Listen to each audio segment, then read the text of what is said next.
Menteri Koordinator Pemberdayaan Masyarakat Muhaimin Iskandar mendorong kementerian terkait, kedutaan besar dan pihak berwenang Malaysia untuk mengusut tuntas insiden penembakan warga negara Indonesia oleh Agensi Penguatkuasaan Maritim Malaysia atau APMM.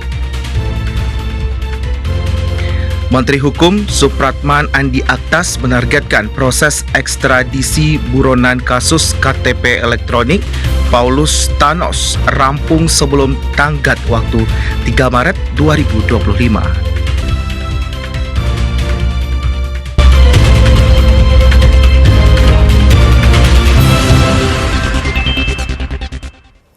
Selamat malam saudara, Anda kembali menyaksikan Klik Indonesia Malam hari ini Rabu 29 Januari 2025 bersama saya Muhammad Sawal. Saudara, langsung saja kita simak Klik Indonesia Malam selengkapnya.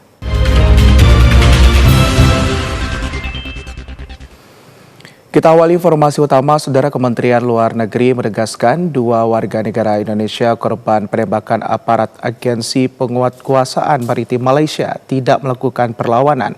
Hal itu disampaikan Kementerian Luar Negeri Republik Indonesia setelah berkomunikasi dengan 2 korban berinisial HA dan MZ pada Rabu 29 Januari 2025. Kementerian Luar Negeri Kemlu RI menyatakan warga negara Indonesia WNI yang menjadi korban penembakan aparat Agensi Penguatkuasaan Maritim Malaysia tidak melakukan perlawanan saat insiden penembakan terjadi. Hal itu disampaikan Kemlu RI setelah berkomunikasi dengan 2 korban berinisial HA dan MZ pada Rabu 29 Januari 2025. Direktur Perlindungan WNI Kemlu RI, Juda Nugraha menyatakan, kedua korban juga menjelaskan kronologi kejadian dan menyatakan tidak ada perlawanan dengan senjata tajam dari penumpang WNI terhadap aparat Agensi Penguatkuasaan Maritim Malaysia. Juda Nugraha menyatakan dari 4 korban selamat, 2 korban dalam kondisi stabil, sementara 2 korban lain masih dalam kondisi kritis pasca operasi. Ia menyatakan keempat korban penembakan aparat Agensi Penguatkuasaan Maritim Malaysia masih menjalani perawatan di RS Serdang dan RS Klang, Malaysia. KBRI Kuala Lumpur juga tengah mengurus proses pemulasaran 1 warga negara Indonesia yang meninggal dunia akibat insiden penembakan tersebut untuk dipulangkan ke tanah air. Sebelumnya 5 warga negara Indonesia menjadi korban penembakan oleh aparat Agensi Penguatkuasaan Maritim Malaysia di sebuah kapal di perairan Tanjung Ruh, Selangor, Malaysia pada 24 Desember 2024. Dalam insiden tersebut, 1 WNI meninggal dunia dan 4 lainnya luka-luka. Menteri Koordinator Pemberdayaan Masyarakat Muhaimin Iskandar mendorong kementerian terkait, kedutaan besar dan pihak berwenang Malaysia untuk mengusut tuntas insiden penembakan warga negara Indonesia oleh Agensi Penguatkuasaan Maritim Malaysia atau APMM. Menteri Koordinator Pemberdayaan Masyarakat Muhaimin Iskandar meminta Kementerian Perlindungan Pekerja Migran Indonesia P2MI, Kementerian Luar Negeri, Kedutaan Besar, dan Otoritas Malaysia untuk duduk bersama mengusut tuntas peristiwa penembakan pekerja migran Indonesia oleh Agensi Penguatkuasaan Maritim Malaysia APMM. Menko PM Muhaimin Iskandar mengatakan Indonesia dan Malaysia perlu meningkatkan kerjasama dalam proses penyaluran pekerja migran. Gus Imin mengatakan kualitas hidup pekerja migran Indonesia yang berstatus legal seharusnya ditingkatkan, sementara yang ilegal perlu dicarikan solusi. Saya akan minta Menteri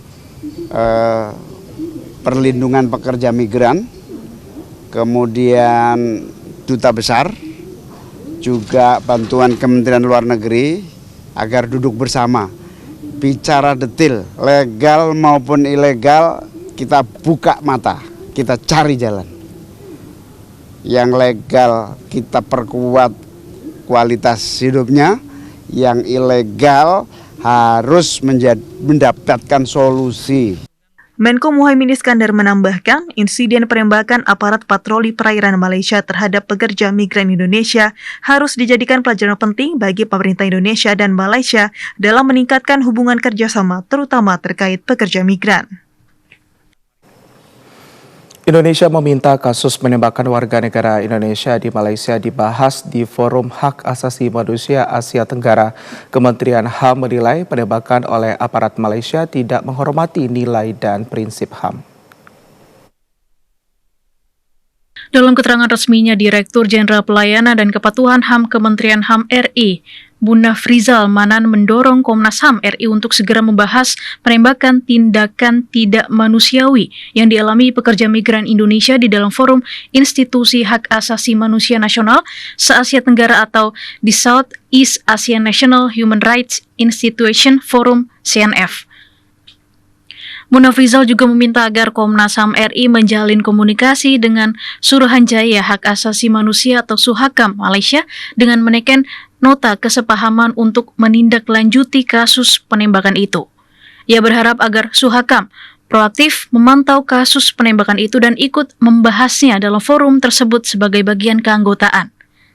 Munafrizal mengatakan insiden penembakan oleh personel Agensi Penguatkuasaan Maritim Malaysia atau APMM yang mengakibatkan 1 WNI meninggal dunia dan 4 lainnya terluka merupakan tindakan yang tidak menghormati nilai dan prinsip HAM.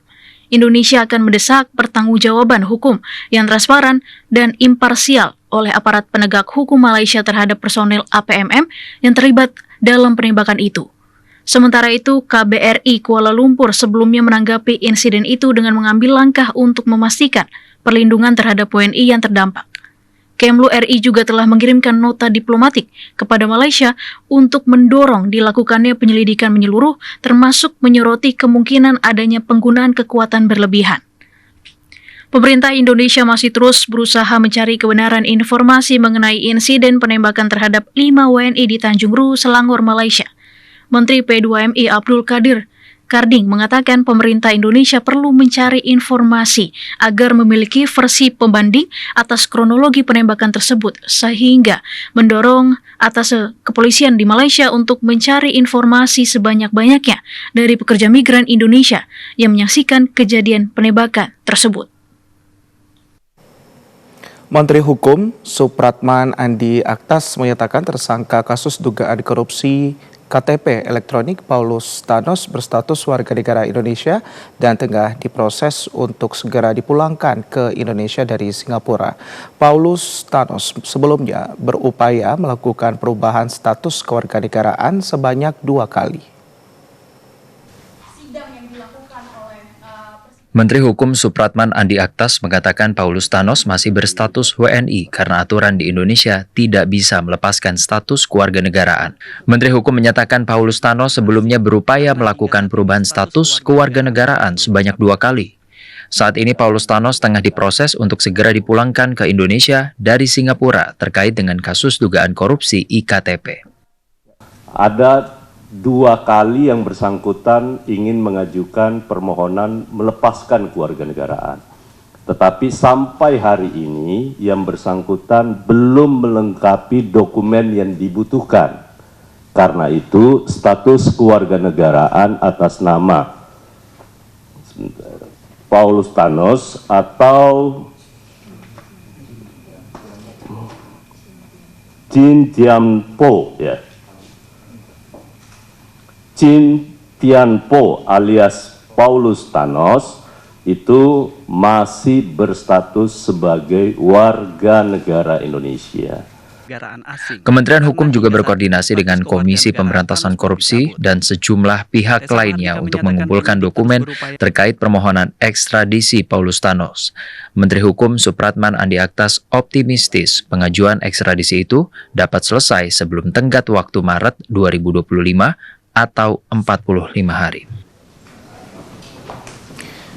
Menteri Hukum Supratman Andi Aktas menargetkan proses ekstradisi buronan kasus KTP elektronik Paulus Thanos rampung sebelum tenggat waktu pada 3 Maret 2025. Indonesia memiliki tenggat waktu 45 hari untuk menyelesaikan berkas pemulangan Paulus Thanos. Kedua, kaitan Kementerian Hukum. Menteri Hukum Supratman Andi Aktas mengatakan Indonesia memiliki waktu 45 hari untuk menyelesaikan berkas pemulangan Paulus Thanos yang diminta oleh pihak Singapura. Hal ini merupakan kesepakatan atas kerjasama ekstradisi yang sudah disepakati. Menteri Hukum menyatakan pelaksanaan ekstradisi atas permintaan dan penyidikan oleh KPK merupakan kewenangan Kementerian Hukum. Kementerian Hukum akan meneruskan permintaan tersebut ke otoritas Singapura, tempat Paulus Thanos ditangkap. Menteri Hukum menargetkan pemulangan Paulus Thanos berlangsung dalam waktu dekat, namun tenggat waktunya enggan dipaparkan kepada publik. Bahwa batas waktu untuk kita mengajukan permohonan dan seluruh kelengkapan berkas itu 45 hari batas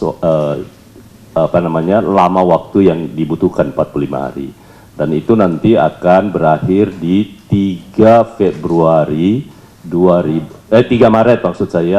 Maret 2025. Namun demikian, terkait hal ini tentu hasil koordinasi yang sangat baik terkait dengan hal ini, saya yakin dan percaya dalam waktu yang singkat hal tersebut bisa dipenuhi. Ya. Sebelumnya Paulus Thanos ditangkap oleh otoritas penegak hukum di Singapura pada 17 Januari 2025. Saat ini pemerintah tengah mengupayakan pemenuhan berkas yang dibutuhkan untuk mengekstradisi Paulus Thanos dari Singapura. Karena itu, Pemerintah menyambut baik hasil survei yang menunjukkan tingginya tingkat kepuasan masyarakat terhadap kinerja Presiden Prabowo Subianto, Wakil Presiden Gibran Rakabuming Raka, serta Kabinet Merah Putih dalam 100 hari pertama masa kerja. Berdasarkan survei yang dilakukan oleh Litbang Kompas dan Indikator Politik Indonesia, tingkat kepuasan publik terhadap kinerja Presiden Prabowo Subianto dan Kabinet Merah Putih dalam 100 hari kerja masing-masing tercatat sebesar 80,9% dan 79,7%. Deputi Bidang Protokol Pers dan Media Sekretariat Presiden Yusuf Permana mengatakan hasil tersebut mencerminkan kepercayaan dan dukungan rakyat terhadap langkah-langkah yang telah diambil oleh pemerintah dalam menjalankan agenda prioritas nasional. Yusuf menyampaikan bahwa hasil survei ini menjadi pendorong bagi pemerintah untuk terus meningkatkan kinerja dalam memenuhi harapan serta kesejahteraan rakyat. Dalam 100 hari pertama, Presiden Prabowo disebut telah mengambil sejumlah kebijakan strategis, termasuk menggencarkan upaya pemberantasan korupsi. Selain itu, pemerintah juga telah memulai program unggulan seperti program Makan Bergizi Gratis atau MBG, yang bertujuan meningkatkan kualitas hidup masyarakat, khususnya generasi muda. Pemerintah tentu saja menyambut baik hasil survei yang menunjukkan tingginya tingkat kepuasan masyarakat terhadap kinerja Bapak Presiden Prabowo dan Kabinet Merah Putih dalam 100 hari pertama masa kerja. Hasil tersebut mencerminkan kepercayaan dan dukungan rakyat terhadap langkah-langkah yang telah diambil oleh pemerintah dalam menjalankan agenda prioritas nasional. Yusuf mengatakan pemerintah tidak akan berpuas diri dan terlena dengan hasil survei tersebut. Pemerintah menyadari masih banyak pekerjaan yang harus dilakukan. Yusuf menyampaikan apresiasi atas dukungan masyarakat yang telah percaya dengan dan kinerja pemerintah. Pemerintah berkomitmen untuk terus bekerja tanpa henti untuk mewujudkan Indonesia yang maju, adil, dan sejahtera. Menteri Koordinator Pemberdayaan Masyarakat Muhaimin Iskandar menyatakan tingkat kepuasan publik terhadap 100 hari kinerja pemerintahan Prabowo Gibran menjadi indikator harapan masyarakat. Muhaimin menekankan pemerintah harus membuktikan kinerjanya dengan kerja yang konkret. Untuk mensukseskan Menteri Koordinator Pemberdayaan Masyarakat Muhaimin Iskandar menilai tingkat kepuasan publik pada kinerja pemerintahan Prabowo Subianto sebagai presiden dalam 100 hari kerja menjadi indikator harapan masyarakat terhadap pemerintahan baru. Menko PM Muhaimin Iskandar mengatakan, masyarakat tengah menguji pemerintah dengan kepercayaan dan apresiasi. Oleh karena itu, pemerintah harus membuktikan kinerjanya dengan kerja yang konkret. Muhaimin mengatakan mengatasi kemiskinan menjadi prioritas di awal pemerintahan Presiden Prabowo. Tingkat kepuasan publik dan rakyat kepada pemerintahan baru ini menunjukkan indikator harapan besar. Yang pertama, kepercayaan yang diberikan. Buat kami ini sebuah penghargaan yang harus dibuktikan dengan kerja konkret. Pemerintah hari ini diuji apakah rasa percaya masyarakat, pemberian apresiasi masyarakat itu bisa dibuktikan dalam produk-produk pemerintahan. Sebelumnya berdasarkan hasil survei Lembaga Survei Indikator Politik Indonesia, 79,3% puas terhadap kinerja pemerintahan Prabowo Subianto sebagai presiden dalam 100 hari kerja. Saudara, usai jeda pariwara berikut ini kami akan segera kembali. Tetaplah bersama kami di Klik Indonesia Malam.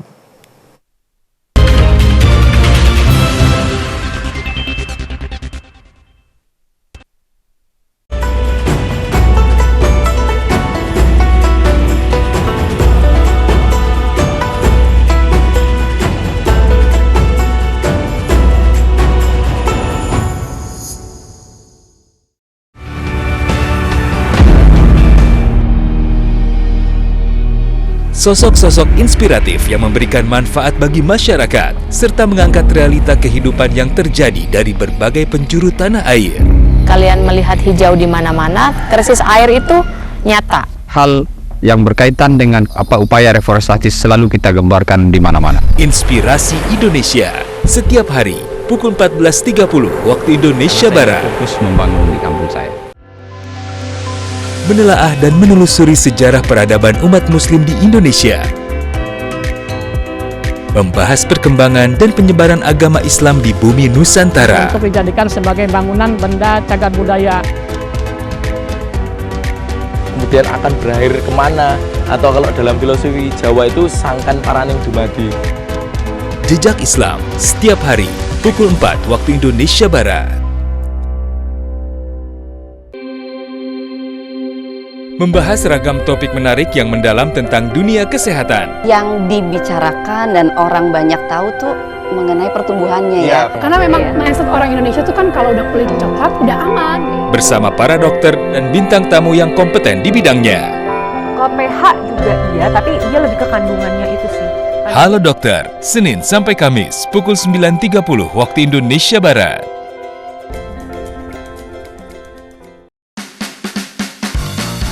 Variety show paling seru, ragam segmen yang asik, performance musik, dan ngobrol bersama bintang tamu. Awal namanya kan naik nih, emang sering cover-cover ya? Panjang apapun kalau emas cukur yang potong aku ikhlas.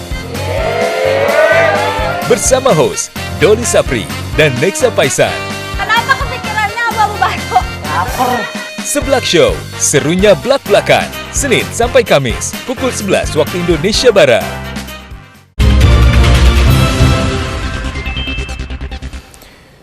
Saudara, terima kasih Anda masih bersama kami di Klik Indonesia Malam. Kita beralih ke informasi selanjutnya. Presiden Republik Indonesia Prabowo Subianto mengucapkan selamat tahun baru Imlek 2576 Kongzili kepada seluruh masyarakat yang merayakannya. Kepala negara berharap perayaan Imlek tahun ini membawa kebahagiaan, kesejahteraan, dan keberuntungan bagi seluruh masyarakat. Berikut pernyataan Presiden Prabowo Subianto. Bismillahirrahmanirrahim. Assalamualaikum warahmatullahi wabarakatuh. Salam sejahtera bagi kita sekalian. Shalom Salve, Om Swastiastu, Namo Buddhaya, salam kebajikan. Saya Prabowo Subianto, Presiden Republik Indonesia, atas nama pemerintah Republik Indonesia dan atas nama pribadi, mengucapkan selamat tahun baru Imlek 2576 kepada seluruh saudara-saudara kita yang merayakannya. Semoga perayaan Imlek tahun ini membawa kebahagiaan, kesejahteraan, dan keberuntungan bagi seluruh masyarakat keturunan Tionghoa dan masyarakat Tionghoa yang berada di Indonesia.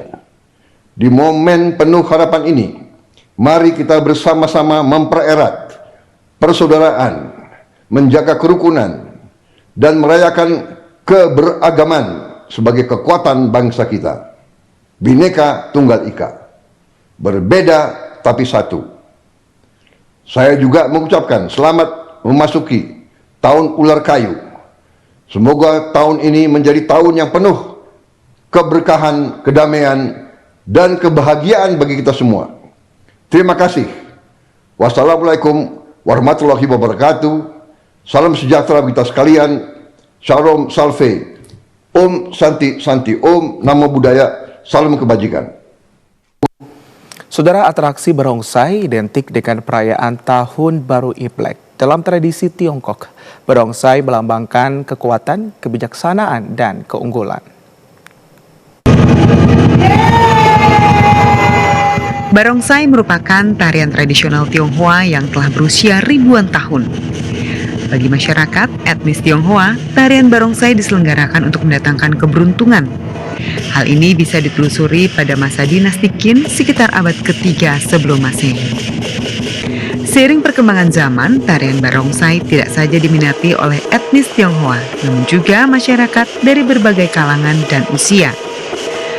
Pada perayaan Tahun Baru Imlek yang digelar LPP TVRI di Studio Alam Depok, Jawa Barat, barongsai menjadi salah satu atraksi yang paling menarik perhatian para pengunjung. Tidak hanya pengunjung dewasa, tetapi juga anak-anak. Seperti salah seorang pengunjung cilik, Arsya Felicio Gavi, yang sangat antusias menyaksikan barongsai sekaligus mengenakan kostumnya. Saya ngomong, suka nggak? Suka. Oh, suka. Terus tadi kasih amplop, ampau nggak? Ampau. Oh, kasih ampau. Cio kasih nggak tadi? Cio kasih nggak? Kasih. Kasih ya? Ke barongsai ya? Baru sekarang ini dia sampai itu minta nonton barongsai mulu pertunjukan. Tadi seneng banget gak sih ngeliat barongsainya? Iya, dari beberapa hari yang lalu juga ngajakin nonton barongsai terus. Cuman baru kali ini kan ada dekat, akhirnya kita datengin ke tempat sini.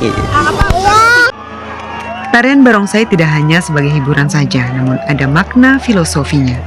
Barongsai diyakini sebagai simbol kekuatan dan keberuntungan. Tidak hanya itu, kehadiran barongsai dianggap membawa keberuntungan bagi tempat yang dikunjungi. Perayaan Tahun Baru Imlek di Studio Alam TVRI dimeriahkan dengan berbagai acara menarik. Salah satunya adalah persembahan angklung yang sekaligus sebagai upaya pelestarian budaya bangsa. Alunan lagu Mandarin yang dimainkan oleh komunitas angklung PABM menambah kemeriahan perayaan Tahun Baru Imlek di Studio Alam TVRI Depok, Jawa Barat.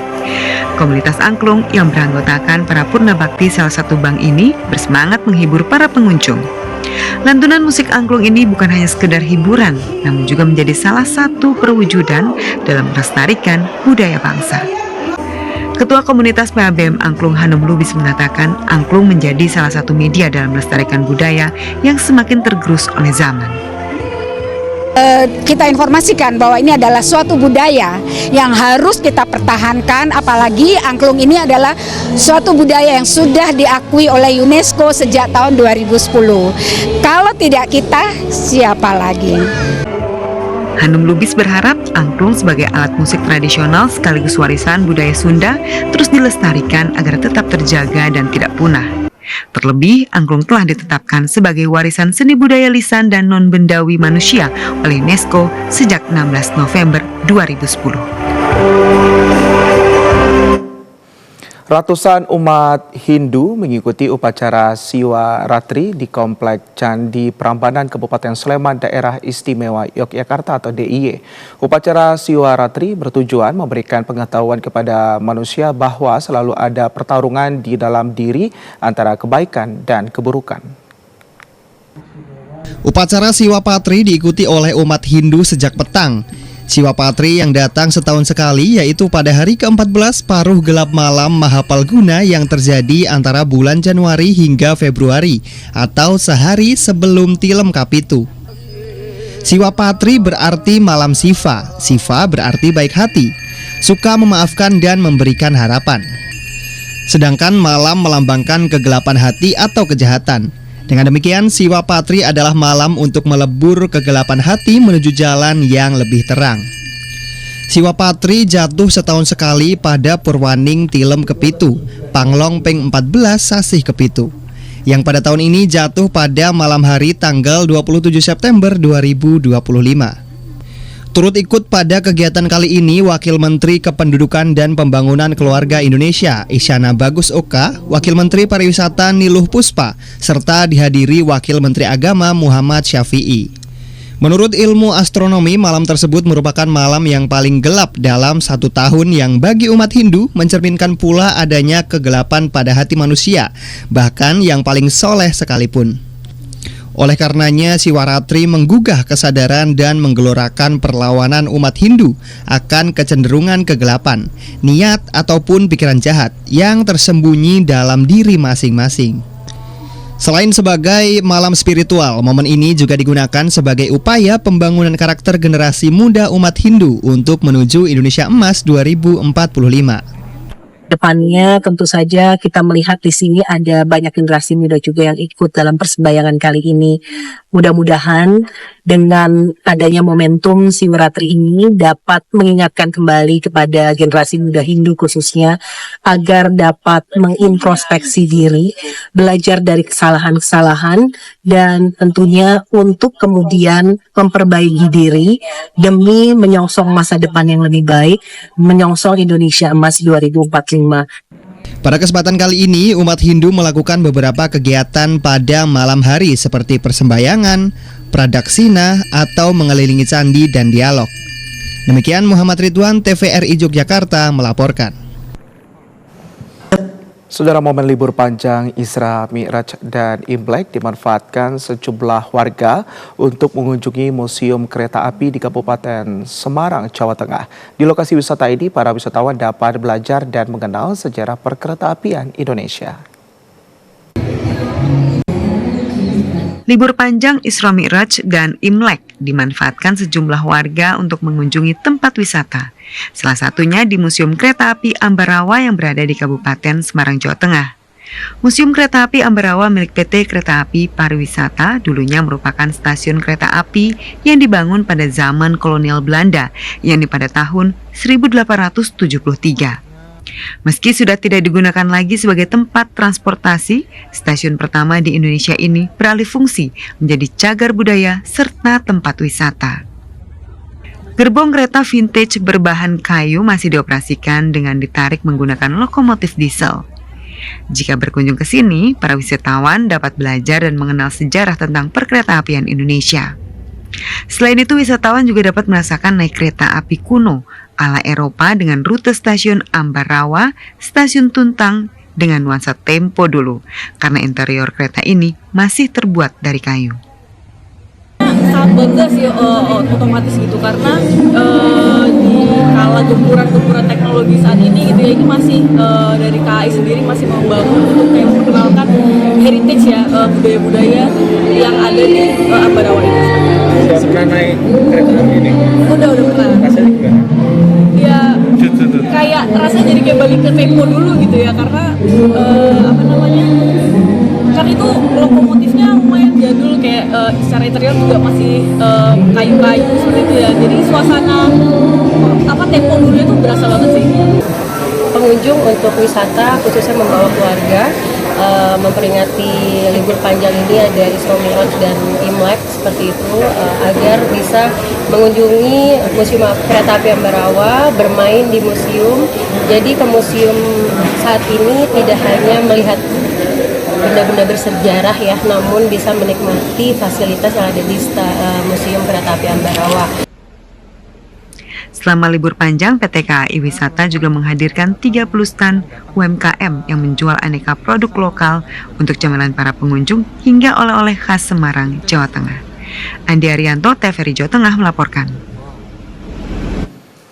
Saudara, informasi tadi sekaligus mengakhiri perjumpaan kita di Klik Indonesia Malam. Saya Muhammad Sawal mewakili seluruh kerabat kerja bertugas pamit undur diri dari hadapan Anda. Terima kasih atas kebersamaannya. Selamat malam, selamat beristirahat dan sampai jumpa.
PSV Eindhoven siap jamu Liverpool dalam lanjutan Liga Champions musim 2024-2025.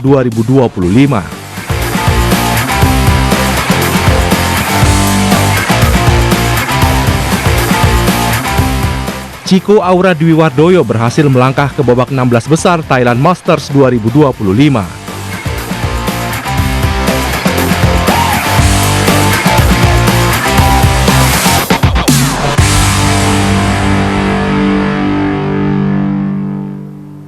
Halo, selamat malam pecinta olahraga. Senang sekali saya Tesya Ekripa bisa kembali hadir menjumpai Anda hari ini, Kamis 30 Januari 2025.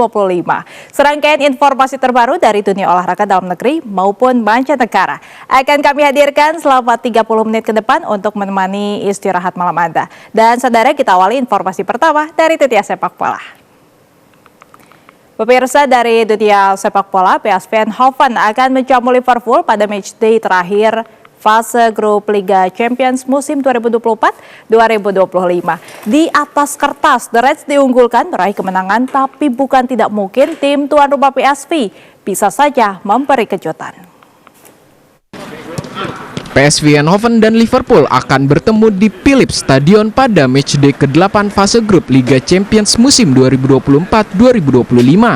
Baik kedua tim sama-sama meraih hasil positif pada matchday sebelumnya.